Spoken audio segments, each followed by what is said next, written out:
This arch, of course, when reporters are asked who the arch was for, Trump said, quote, "Me." This is a sad, pathetic, lonely man who's trying to turn America's monuments into monuments for himself. And in the process, he's destroying institutions and properties that belong not to him and his family, but to the American people. He's dishonoring our history. Thank you, as always, Senator Blumenthal, and for your leadership in these joint hearings, which have all been really instructive. And today is so important. And I know that the Senate and certainly us in the House care deeply about our history, America's monuments, and the future, where we go from here. I want to thank our witnesses for being here today. It's a really important hearing that we're having.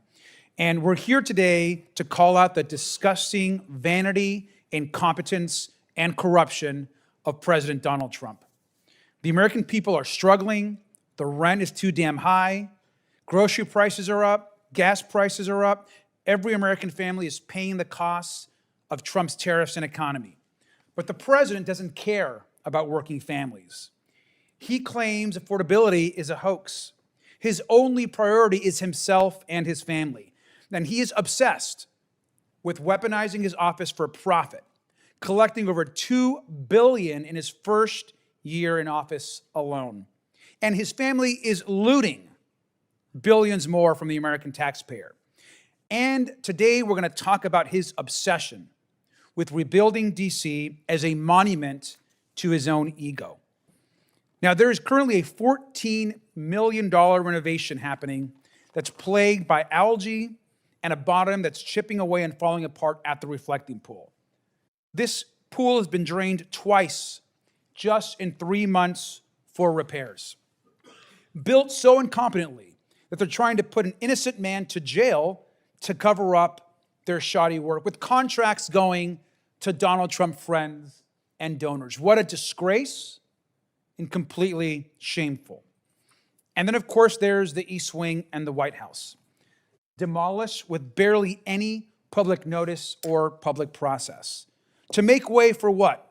A ballroom that'll cost up to $1 billion, funded by taxpayers and shady corporate donations, so that Donald Trump and his family can host balls and dinners and galas for himself, I'm sure, and for his friends and rich donors. What a shameful moment for our country, and just disturbing to see what he's doing at the White House.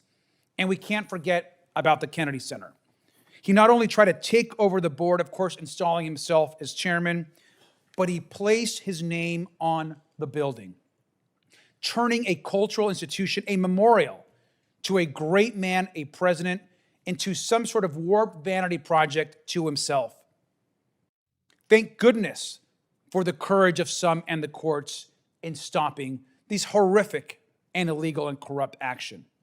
And now, of course, he's also pushing this triumphal arch between the Lincoln Memorial and Arlington National Cemetery. This arch, of course, when reporters are asked who the arch was for, Trump said, quote, "Me." This is a sad, pathetic, lonely man who's trying to turn America's monuments into monuments for himself. And in the process, he's destroying institutions and properties that belong not to him and his family, but to the American people. He's dishonoring our history. He's dishonoring our veterans. He's dishonoring a former great president. And he's dishonoring the American people.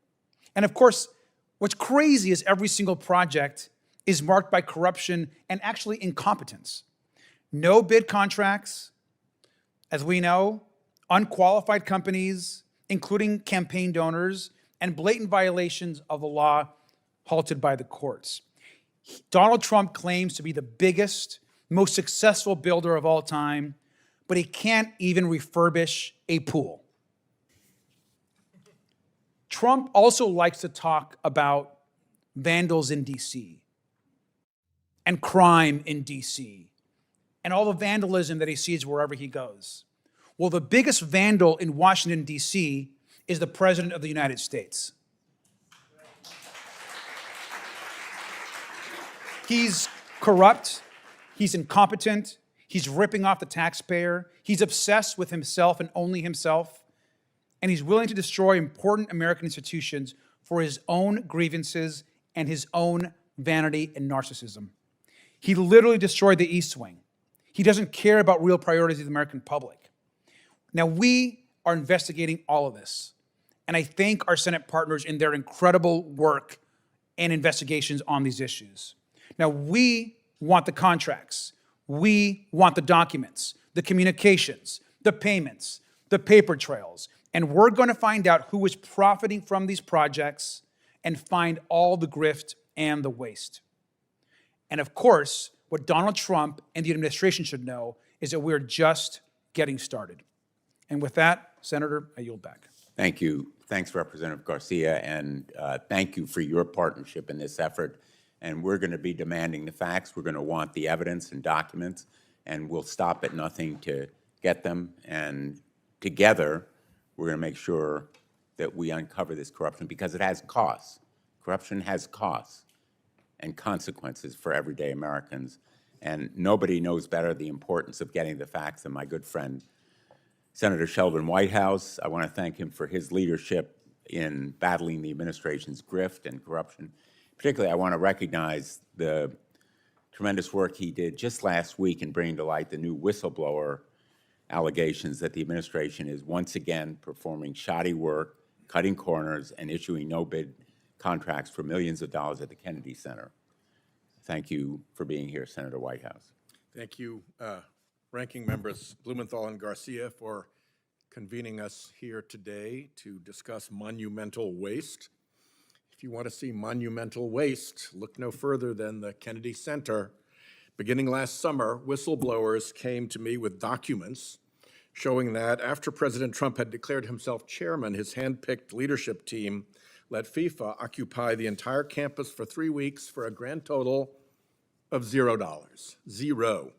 That gift cost the center over $5 million in lost revenue, but it let the president hang a made-up FIFA Peace Prize around his neck. Invoices and receipts also showed a pattern of unprecedented spending on staff meals, jobs going to Trump world family and friends with no qualifications, and long-term stays at the ritzy Watergate Hotel for their new hires. So as ranking member of the Environment Public Works Committee and ex officio member of the center's board, I launched an investigation into the management of the Kennedy Center's finances. Since last November, more whistleblowers have come forward with documents that demonstrate even more corruption and self-dealing, from multiple no-bid contracts going to preferred contractors, to rushed jobs that need to be redone, to management telling staff to do whatever it takes and not to worry about the repercussions because we'll deal with the lawsuits later. And to what end?